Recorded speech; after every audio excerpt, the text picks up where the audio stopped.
I will be presenting the outcome and findings of my research on trends of political killings and the war on drugs in Philippines. This will be this is the structure of my presentation for today. First, I'll talk about why in my research I focus on Philippines and argue the case for Philippines for political killings and state violence.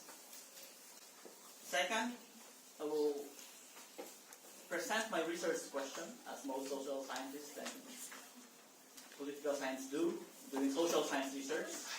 There has to be a question that needs to be investigated, and the methods on which the question is being investigated. Then I will come up with the theory that I'm working on as my analysis for this research to focus on violence and state violence. What has the literature has said on violence and state violence? And from there, I will present some of the research I've done after the 1986 EDSA People Power Revolution. What has the social scientists and political scientists in the Philippines and outside have said, explaining the persistence of violence in post-Marcos period. Then I will present my initial findings on that. If you can see, that's a question mark, because I'm presenting it to you and hoping I could get some feedback and comments on whether you share these views or there are other explanations on that phenomenon. Then after that, I will present the politics of violence in Philippines and the causes, the hows, and the whys of why they persist, and conclusions for this research. Okay, why did I focus on Philippines? As you can see, Philippines is not the only country which has gone through authoritarian period. There are many other countries in Asia and other regions. But the 1986 revolution was exceptional because it's a popular revolution and peaceful, and Filipinos took pride of that. My supervisor, Professor Thompson, theorized that phenomenon not only in Philippines but also in other Asian countries as democratic revolution. So, based on his theoretical analysis in Philippines after Marcos, I draw my work also from him. But three decades after, we can see the democratization period.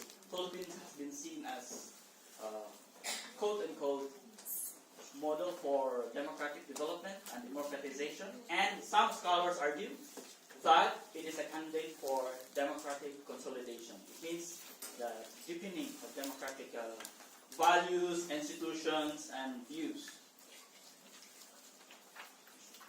However, as you can observe already, political killings persists and state violence persists.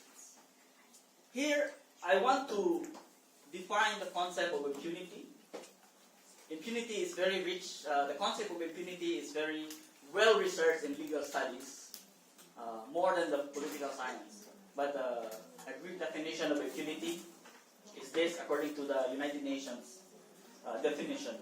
Impunity, the impossibility of bringing perpetrators to accountability. And the recent report by Global Impunity Index, this is a research institution run by universities in Latin America. They mentioned Philippines as one in Asia. Number one in Asia. And from there, I want us to bring you to the Asian and global context of this phenomenon. In Southeast Asia, as some of you may know, Indonesia and now Myanmar are in the process, or has been in the process of democratization. Indonesia after Suharto, 1998, and Myanmar after this opening of electoral process. That one. And in East Asia, there were past authoritarian regimes like South Korea and Taiwan. But compared to other countries, these countries did not experience persistent political violence. And in fact, they are well developed. Violations in the past, different countries took different routes. This literature on transitional justice, also very common in legal studies. It's very common in African countries and Latin America.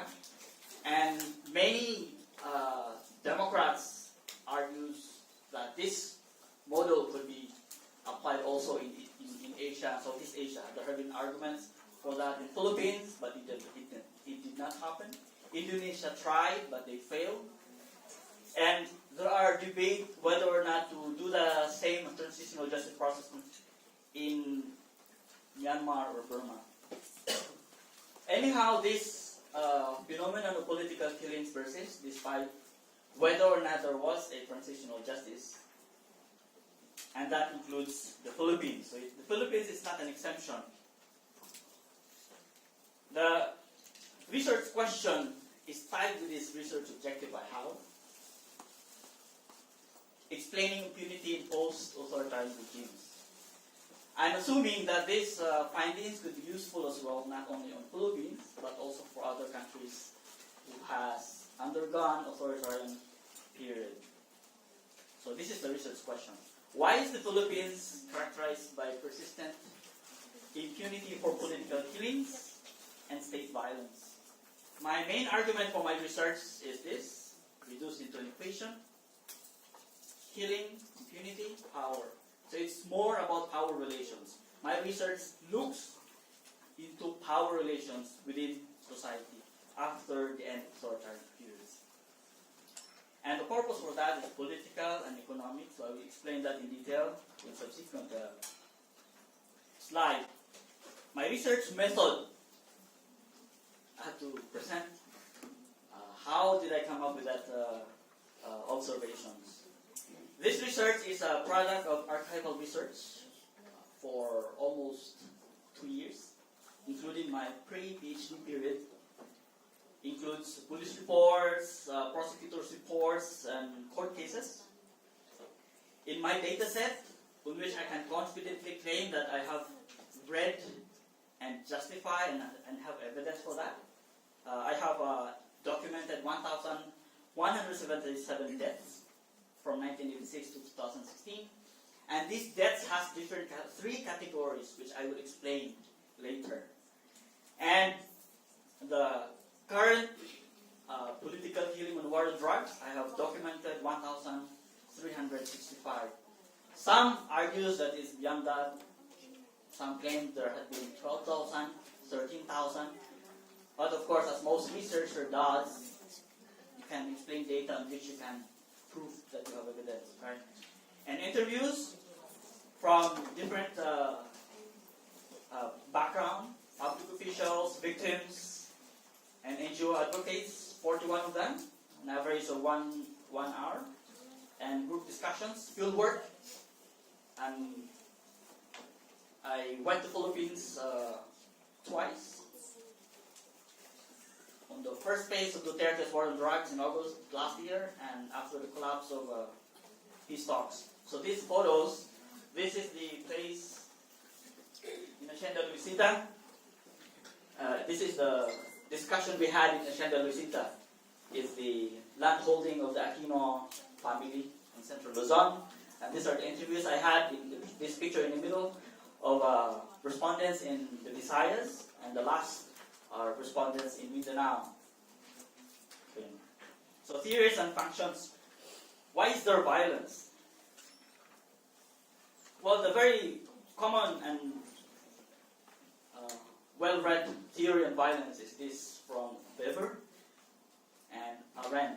So these two dichotomy that violence is the monopoly of use of force by state, but at the same time another interpretation is that violence is a manifestation of power. So if you look at the background of these two authors,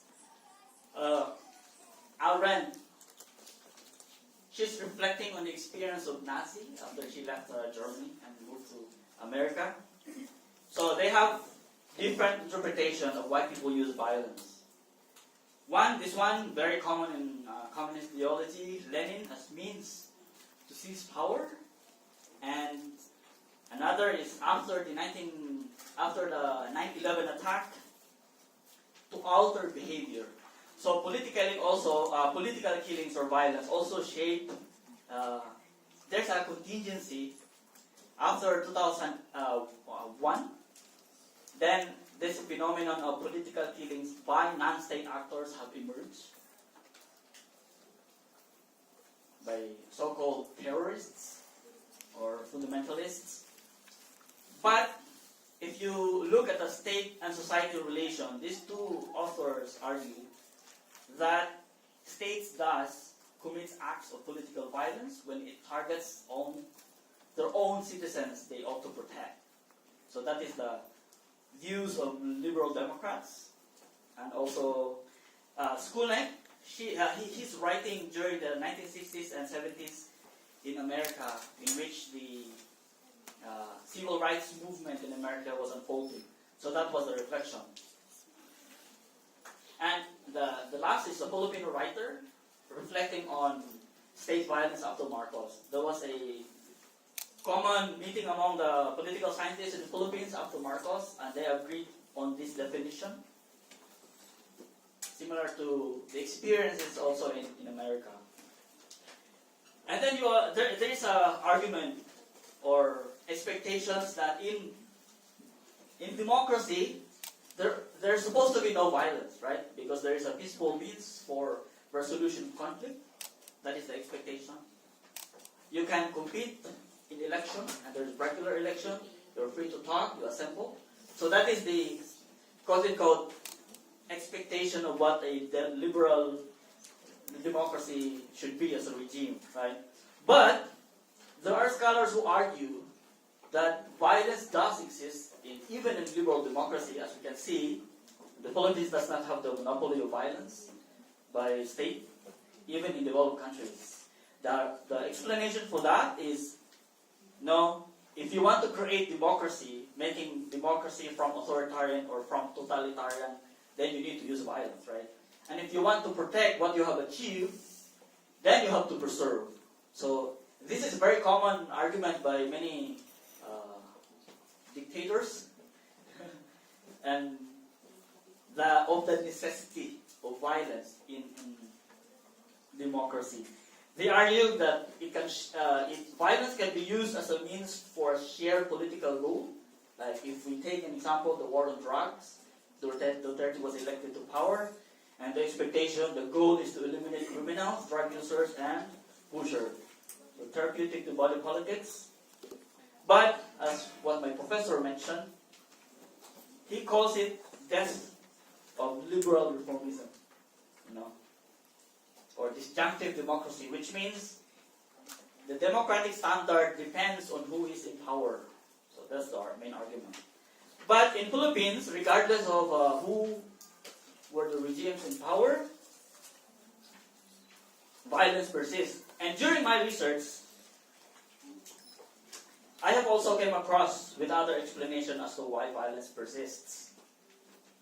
The left argue of the continuity of anti-communist ideology even after the end of Cold War. As you know, as most of you know, the Philippines still has an armed struggle, and scholars argue the weakness of state to prosecute the perpetrators.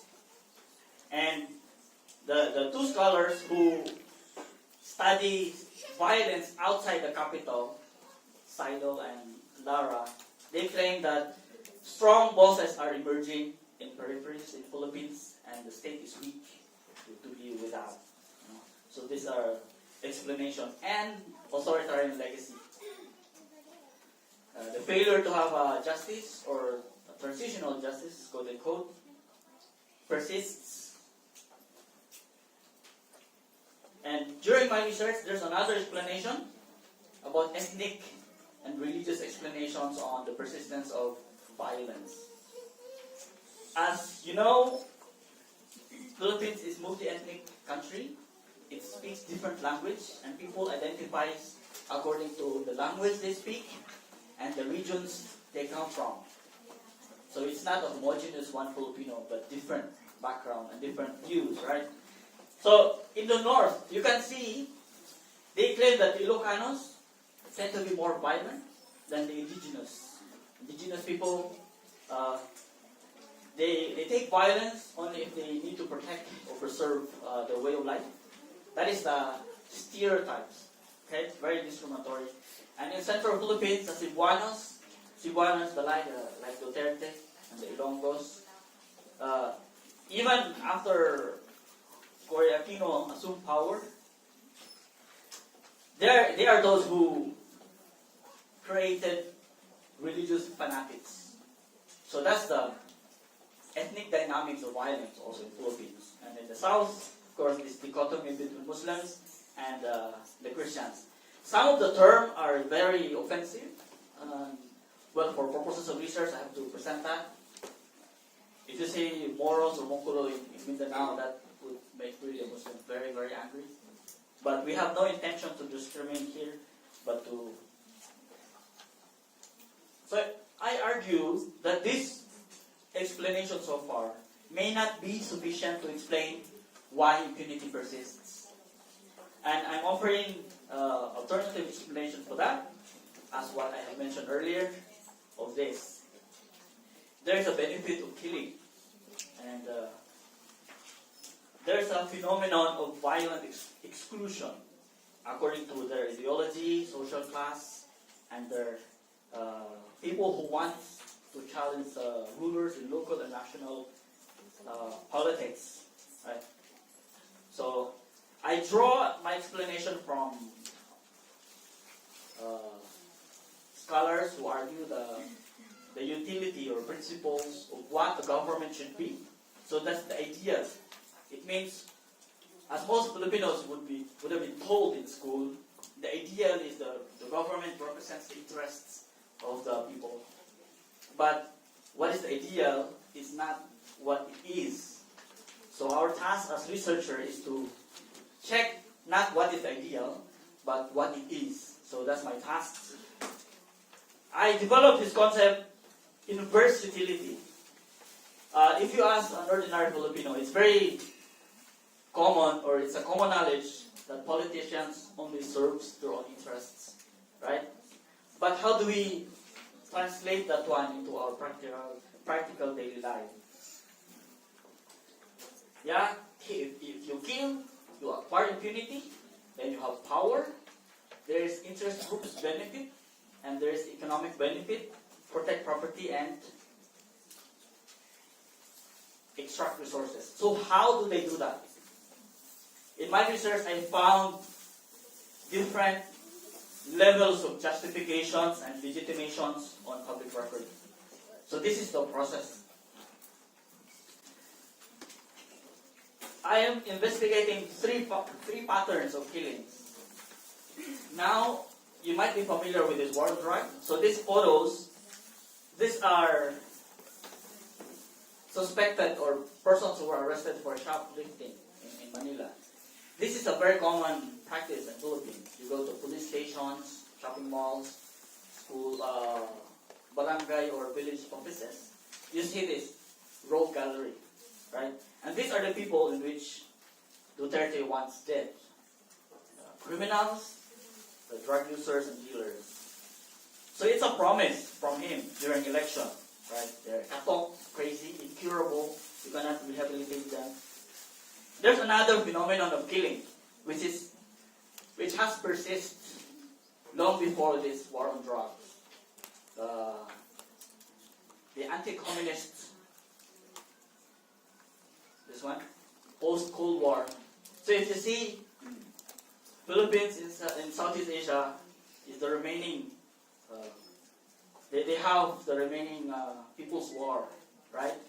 This photo taken by Inquirer in September was after the collapse of peace talks, and this is a lightning rally inviting people to join in Philippines.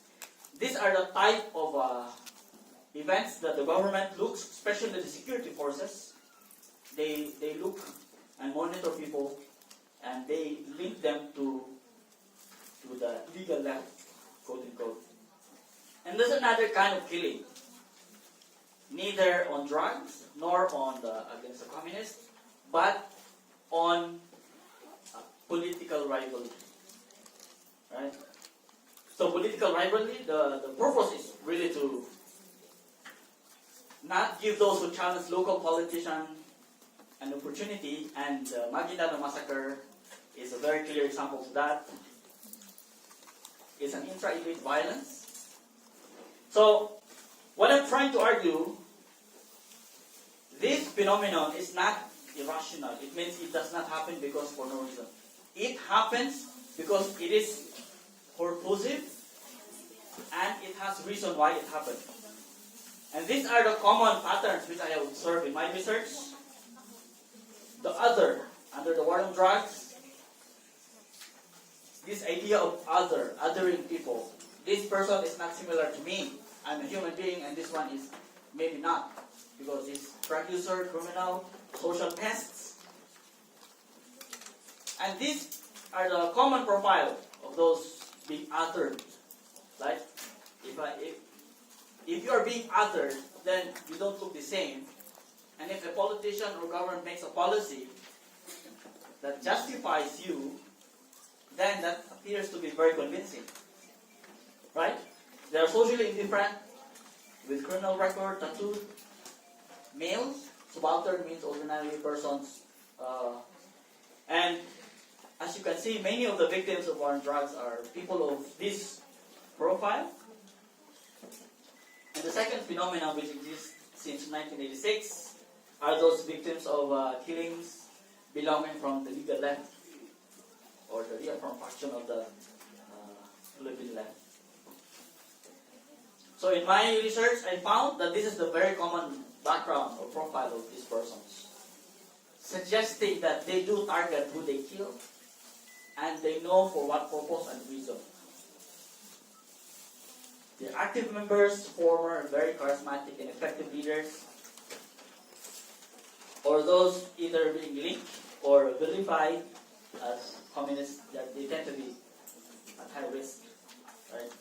So political rivals, threats to rule elite, newcomer.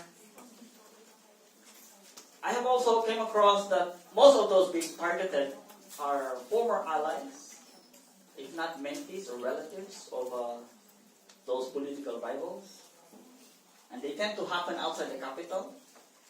Although some of these killings are done in Manila, but those who were killed actually are from outside Manila. They bring the war also in urban Manila. Rivals of political ally. So, my argument is, violence is rational, it has purpose. And impunity is a key for that. Right? Why do they kill? Why do they kill is for this. There's incentive in killing. You can dominate and control. You can control the security apparatus. You can buy impunity. And you can even reward politicians or police officers. It means they appoint or employ public officials not on purpose. It's not because they're crazy, because they're criminals. They do that on purpose. And they serve for them. Right? Again, kill, impunity, power relations. So this is what I'm trying to argue. 4 of the common pattern which I have observed in my research. Violence is a political capital. How could you explain Duterte winning power if not for that? So the promise that he did during election and winning the presidency and implementing it, that is a capital. And not only him, even before him, Aquino administration, there were questions to her legitimacy after EDSA 1. Arroyo, after she was involved in electoral fraud in 2004, and the threats of coup against her regime in 2000, during the period. and Duterte from being mayor to president. Right? Secure loyalty to from security forces. Aquino after coup, the communist threats, and Arroyo communist threats as well, and Magdalor. And here,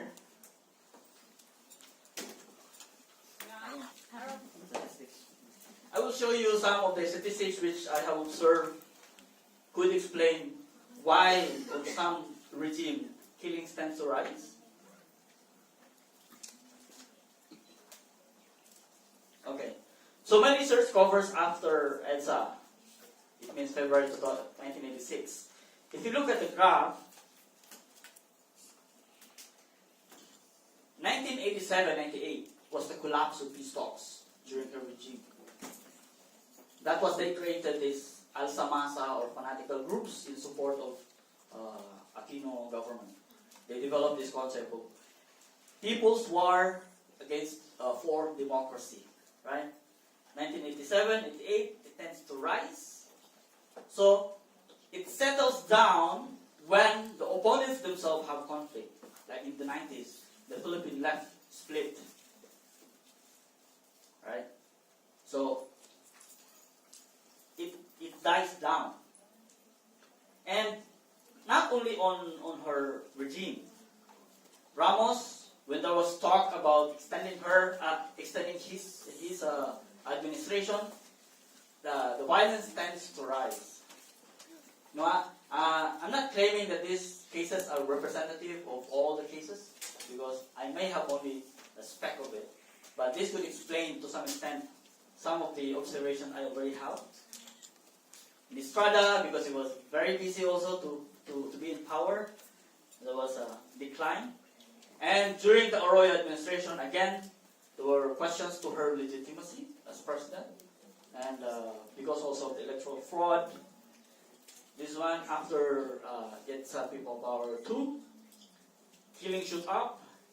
And then after allegations of electoral fraud, killings also shoot up. And when there were international protests or domestic protests, killings died down in 2007 and 8. But when people tend to forget, then rises up. So what I'm trying to say, killings has its own, can be explainable. It's not because it's irrational or chaotic. If you look at the bigger picture, it has explanations to that. Even under Arroyo, if you look at, if you compare Arroyo period to Aquino ran on a platform of human rights. He in fact ordered for dismissal of charges against those who are accused, the leftists who were involved in allegedly the Morong 43. He ordered for the dismissal of their case. But when there were rumors also of a coup against his regime, then violence tends to rise. So that was the first argument that I'm trying to make on violence as a political capital.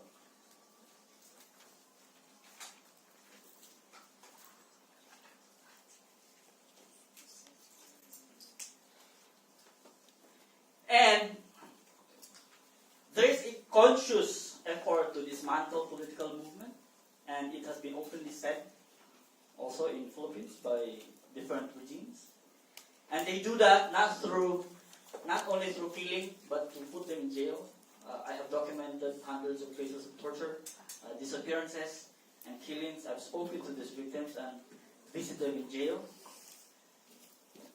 And to cow political rivals and dissidents. So this one give a very clear example in the north of Philippines. Rafanan, he's a former mentee or ally of Simpson. If some of you are from Ilocos, you know this person very well. And then he stood up against him. He's very popular, become popular against Simpson. Then Rafanan's family was massacred. He survived. He was ambushed. His wife and 2 kids and a brother died. This was during Arroyo. And no investigation was conducted, not because police are incompetent, but very clear sign of impunity. And the targeting of legal left, Bayan Muna and ang Kawis, when they join electoral competition for party lists, there's an enormous increase also. That scares the government because the vote were translated into the mass of those who supported the left.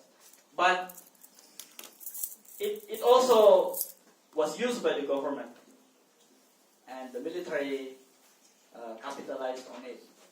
And from time to time, these cases happen, and it usually increased during the collapse of peace talks. So consolidate party alliances. There is a connection between local and national politicians, and the latest example of that was the violent dispersal also in Mindanao, in Kidapawan, in which the governor, member of the Liberal Party, an ally of Noynoy Aquino, none so far as we speak were charged for that. Yeah. Yes, that's the whole of my presentation, and I welcome any questions and suggestions from you.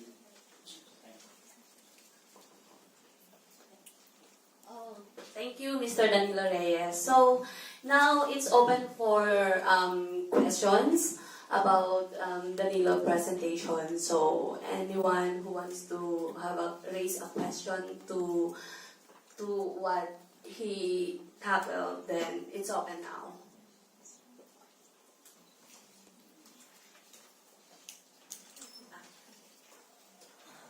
Did you notice any correlation between changes in the economy and political violence? Sorry,